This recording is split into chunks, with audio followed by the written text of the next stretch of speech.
ইতিহাস নয়, এটি এক জীবন্ত ইমানের কাহিনী। সিরাতুন নূরের আজকের পর্বে আপনাদের স্বাগত। আজ আমরা কথা বলবো আমাদের মায়ের সম্পর্কে। জ্ঞান, পবিত্রতা, ঈমান ও সত্যের প্রতীক হযরত আয়েশা সিদ্দিকা রাদিয়াল্লাহু তাআলা আনহাকে নিয়ে। তার নামই যথেষ্ট, হযরত আয়েশা, যার সম্মান রক্ষা করেছেন আল্লাহ স্বয়ং নিজেই।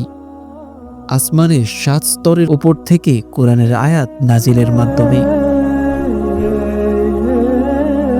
তিনি যে ঘরে জন্ম নিয়েছিলেন সে ঘরে ছিল ঈমানের সুগন্ধ। তার শৈশব ভরা ছিল নিবিড় পবিত্রতায়। তিনি বলেন, আমি জন্মেছি যখন ইসলাম সুপ্রতিষ্ঠিত।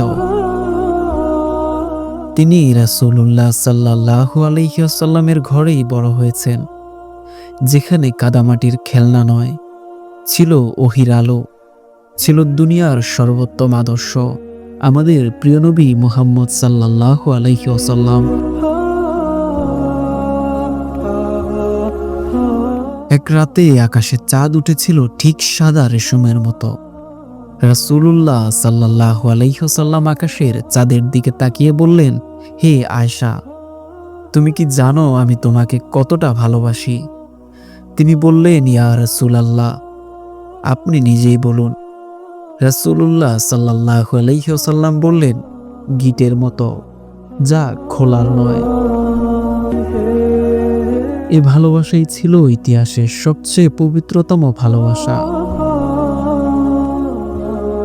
যখন সাহাবীরা বলতেন, ইয়া রাসূলুল্লাহ, আপনার সবচেয়ে প্রিয় মানুষ কে?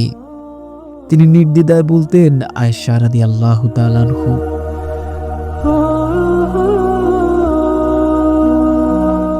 হযরত আয়েশা রাদিয়াল্লাহু তাআলা আনহা ছিলেন সবচেয়ে বেশি হাদিস মুখস্থকারী একমাত্র নারী, সবচেয়ে বড় নারী ফকিহ, সবচেয়ে বিশ্বাসযোগ্য জ্ঞান সাক্ষী, যিনি ২০০০-এরও বেশি হাদিস বর্ণনা করেছেন, যা আজও আমাদের ঘরের আলো, হৃদয়ের ঈমান। রাসূলুল্লাহ সাল্লাল্লাহু আলাইহি ওয়াসাল্লাম বলেছেন, দিনের অর্ধেক জ্ঞান আয়েশার মাধ্যমে পাবে। মদিনার উত্তপ্ত বালিতে বিচ্ছিন্ন উটের পাশে বসে দুচোখ ভেজা অপেক্ষা। রাত শেষ হয় না, কথা শেষ হয় না, কানাঘুষি, দোষারোপ, মানুষের কটূক্তি। মুনাফিক নেতা আব্দুল্লাহ ইবনে উবাই অপবাদ ছড়াতে লাগলো আমাদের মা আয়েশা রাদিয়াল্লাহু তাআলা আনহাকে নিয়ে। অসুস্থ হয়ে তিনি বিছানায়। নবীজি সাল্লাল্লাহু আলাইহি ওয়াসাল্লামও কষ্টে ভেঙে পড়েন। কিন্তু অপেক্ষা, হৃদয় ভাঙা শব্দের মাঝে একদিন আল্লাহ তাআলার ঘোষণা এলো। সূরা নূর।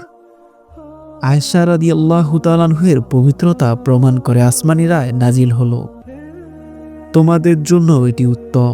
সূরা নূর। আল্লাহ স্বয়ং তার পবিত্রতা ঘোষণা করলেন। এ সম্মান কাকে দেওয়া হয়েছে? আমাদের মা হযরত আয়েশা সিদ্দিকা রাদিয়াল্লাহু তাআলা আনহাকে।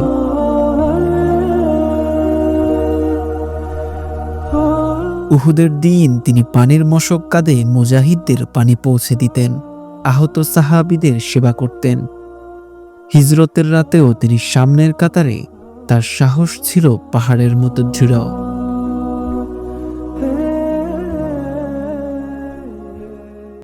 তিনি শুধু ইতিহাস নন, তিনি আমাদের নারীদের পথপ্রদর্শক।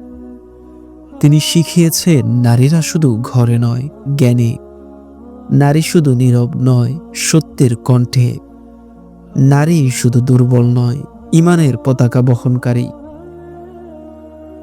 তিনি বলতেন, আমি ভালো কাজের সামনে থাকব আর ভুল কাজের প্রতিবাদ করব।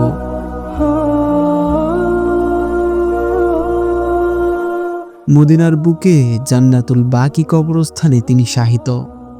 রাসূলুল্লাহ সাল্লাল্লাহু আলাইহি ওয়াসাল্লামের সবচেয়ে কাছে, চিরমুক্তির প্রশান্তিতে। হে মূল্যবান দর্শক, আমরা কি আমাদের মাকে চিনি?